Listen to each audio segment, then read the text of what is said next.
Assalamu alaikum dear student. Today we discuss about galvanic cell. Galvanic cell is the type of electrochemical cell in which spontaneous chemical reaction proceed. galvanic cell बच्चे एक electrochemical cell की types है जिसके अंदर spontaneous chemical reaction proceed होता है. Spontaneous reaction कैसा होता है? ऐसा reaction जिसके अंदर रिएक्शन खुद ब खुद प्रोसीड होता है, उसे किसी भी एक्सटर्नल एजेंट की ज़रूरत नहीं होती. जब ये रिएक्शन प्रोसीड होगा और इसके सूरत में एनर्जी प्रोड्यूस होगी, इलेक्ट्रिसिटी प्रोड्यूस होगी. इस सेल को बच्चे हम नाम देंगे गल्वेनिक सेल का. गल्वेनिक सेल में 3 चीज़ें लिखनी है. एक पहली चीज़ है कि it is the type of electrochemical cell. दूसरी चीज़ है there is spontaneous chemical reaction, और स्पॉन्टेनियस केमिकल रिएक्शन की सूरत में इलेक्ट्रिसिटी प्रोड्यूस होगी. ठीक है, तो ऐसे सेल को हम नाम देंगे गल्वानिक सेल या वोल्टिक सेल. ठीक है, तो पहली डेफिनेशन होगी, उसके बाद एग्जांपल आ जाएगी. For example Daniell cell. तो 4 क्वेश्चन पूछा जाता है. Define galvanic cell and give its example. तो डेफिनेशन होगी और साथ में एग्जांपल होगी. डेफिनेशन में 3 चीज़ें लिखनी है. ये type of electrochemical cell, spontaneous reaction होता है, और उसके बाद इस रिएक्शन की सूरत में इलेक्ट्रिसिटी प्रोड्यूस होती है. साथ में इसकी एग्जांपल ले देनी है.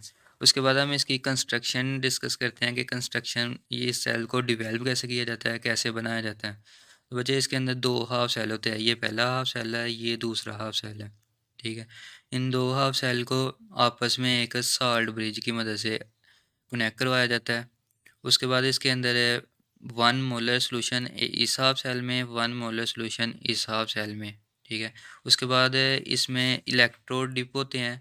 फर्स्ट हाफ सेल में एनोड डिप किया होता है और दूसरे हाफ सेल में कैथोड डिप किया होता है. दोनों को हमने एक इलेक्ट्रिक सर्किट की मदद से, एक वायर की मदद से आपस में कनेक्ट करवाया होता है. तो ये इसकी बेसिकली कंस्ट्रक्शन है. क्या क्या है कंस्ट्रक्शन में? पहला हाफ सेल, दूसरा हाफ सेल, दोनों हाफ सेल को एक सॉल्ट ब्रिज की मदद से कनेक्ट करवाया जाता है. सॉल्ट ब्रिज की मदद से कनेक्ट करवाया जाता है ताकि दोनों की जो सोल्यूशन है वो न्यूट्रल रह सके. ठीक है, उसके बाद पहले हाफ सेल के अंदर एनोड को डिप किया होता है, जबकि दूसरे हाफ सेल में कैथोड को डिप किया होता है. इधर एनोड के ऊपर नेगेटिव चार्ज है और इस वाले हाफ सेल में कैथोड के ऊपर पॉजिटिव चार्ज है. जो हम प्रीवियस सेल भर के आए थे उसमें उल्टा था. उसमें एनोड के ऊपर पॉजिटिव चार्ज था जबकि कैथोड के ऊपर नेगेटिव चार्ज था. लेकिन गल्वानिक सेल के अंदर एनोड है जो उसके ऊपर नेगेटिव चार्ज है, जबकि कैथोड के ऊपर पॉजिटिव चार्ज है. तो ये बच्चे इसकी कंस्ट्रक्शन थी.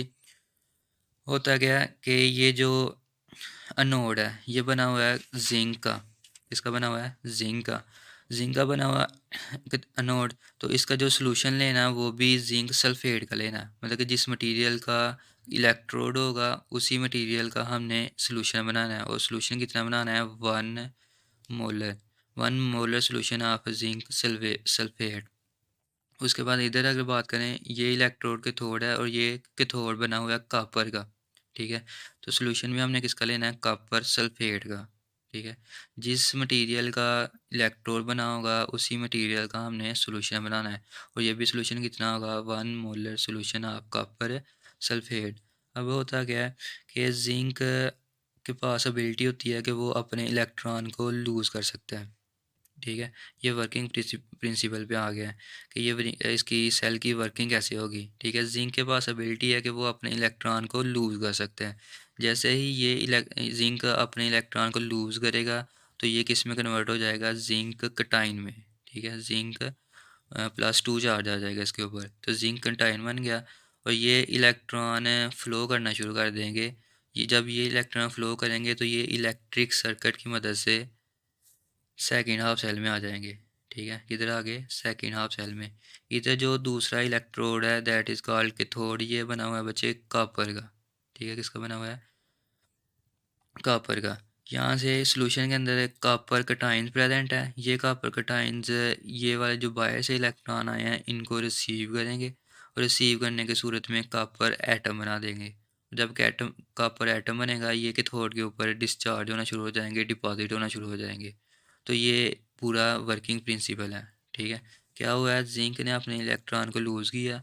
ये इलेक्ट्रॉन इलेक्ट्रिक सर्किट की मदद से फ़्लो किए हैं और फ़्लो की सूरत में इधर कॉपर कटाइन ने इन इलेक्ट्रॉन को रिसीव किया और कॉपर एटम बना दिया. तो इस सारे रिएक्शन को हम बोलते हैं गल्वानिक सेल रिएक्शन। उसके बाद इसकी हम रिएक्शन देखते हैं कि कैसे कैसे रिएक्शन होते हैं। अगर हम एनोड की बात करें तो एनोड बच्चे जिंक का बना हुआ था। जिंक ने अपने इलेक्ट्रॉन लूज़ किए और जिंक कटाइन बना दिया और साथ में 2 इलेक्ट्रॉन है लूज़ कर दिए। ये इलेक्ट्रॉन इलेक्ट्रिक सर्किट की मदद से फ़्लो किए और दूसरे हाफ सेल में आ गए। दूसरे हाफ सेल में जो इलेक्ट्रोड था वो कैथोड है। कैथोड के ऊपर अब रिडक्शन होगी, मतलब कि ये कॉपर है कटाइन इन इलेक्ट्रॉन को गेन करेगा और गेन करने के बाद कॉपर एटम बना देगा। तो हमने डेफिनेशन भरी हुई है, lose of electron is called oxidation और gain of electron is called reduction. कोई भी एलिमेंट है अगर वो इलेक्ट्रॉन को लूज़ करेगा तो उसकी ऑक्सीडेशन होगी, और कोई भी एलिमेंट है जो इलेक्ट्रॉन को गेन करेगा उसकी रिडक्शन हो जाएगी। तो ये ऑक्सीडेशन रिडक्शन रिएक्शन हो गए। और अगर हम ओवरऑल रिएक्शन की बात करें तो इसको हम रिडॉक्स रिएक्शन का नाम देते हैं। रिडॉक्स रिएक्शन में क्या होगा, जिंक और कॉपर आपस में रिएक्शन करेंगे। जिंक इलेक्ट्रॉन लूज करके जिंक कटायन बना देगा, जबकि कॉपर इलेक्ट्रॉन को गेन करके कॉपर एटम बना देगा। तो इस रिएक्शन की सूरत में इलेक्ट्रिसिटी प्रोड्यूस होगी, और वो इस इलेक्ट्रिसिटी को हम डिफरेंट पर्पसेस के लिए यूज़ कर सकते हैं। फॉर एग्जांपल, ये जो बैटरीज वगैरह होती है जो ऑटोमोबाइल्स में होती है, ऑटोमोबाइल्स को रन करने के लिए, वो एग्जांपल है गल्वेनिक सेल की। इसी तरह जो हमारे कैलकुलेटर्स की या टॉयज़ वगैरह के अंदर जो सेल हमने डाले होते हैं वो सारी एग्जांपल्स है गल्वानिक सेल की। उनके अंदर रिएक्शन प्रोसीड हो रहा होता है, उस रिएक्शन की सूरत में इलेक्ट्रिसिटी प्रोड्यूस होती है, और उस इलेक्ट्रिसिटी को हम डिफरेंट पर्पसेस के लिए यूज़ करते हैं। तो ये बच्चे लॉन्ग क्वेश्चन पूछा जाता है, राइट अ नोट ऑन है गल्वानिक सेल। तो डेफिनेशन लिख देनी है, साथ में उसकी कंस्ट्रक्शन, कंस्ट्रक्शन के बाद उसका प्रिंसिपल या वर्किंग मैकेनिज़्म। तो ये आपका एक लॉन्ग क्वेश्चन कंप्लीट हो जाएगा। अच्छा, उसके बाद शॉर्ट क्वेश्चन पूछा जाता है आपसे, differentiate between electrolytic cell and galvanic cell. ठीक है, हमने इलेक्ट्रोकेमिकल सेल की 2 टाइप्स पढ़ी हैं, इलेक्ट्रोलाइटिक सेल और गल्वानिक सेल। दोनों के दरमियान डिफरेंस पूछा जाता है कि इन दोनों में डिफरेंस क्या है।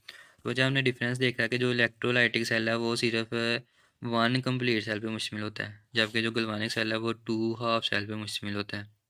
इसी तरह हमने देखा कि जो इलेक्ट्रोलाइटिक सेल था उसमें एनोड के ऊपर पॉजिटिव चार्ज था और कैथोड के ऊपर नेगेटिव चार्ज है। लेकिन जो गल्वानिक सेल है उसका रिवर्स है, एनोड के ऊपर नेगेटिव चार्ज होता है और कैथोड के ऊपर पॉजिटिव चार्ज होता है। ये दूसरा डिफरेंस आ गया। उसके बाद तीसरा डिफरेंस देखा हमने कि इलेक्ट्रोलाइटिक सेल के अंदर इलेक्ट्रिकल एनर्जी दी जाती है और उसकी नतीजे में केमिकल रिएक्शन प्रोसीड हो रहा होता है। ठीक है, मतलब एक्सटर्नल एजेंट के तौर पे इलेक्ट्रिसिटी दी जाती है और उसके नतीजे में केमिकल रिएक्शन प्रोसीड हो रहा होता है। लेकिन गल्वानिक सेल के अंदर केमिकल रिएक्शन खुद ब खुद प्रोसीड होता है और उसके नतीजे में इलेक्ट्रिसिटी प्रोड्यूस हो रही होती है। चौथा डिफरेंस है, current is use for non spontaneous chemical reaction to take place, जबकि redox reaction take place spontaneously and produce electric current. तो ये 4 डिफरेंस लिख देने हैं, तो आपका 4 क्वेश्चन कंप्लीट हो जाएगा। Thank you, this is all about today lecture.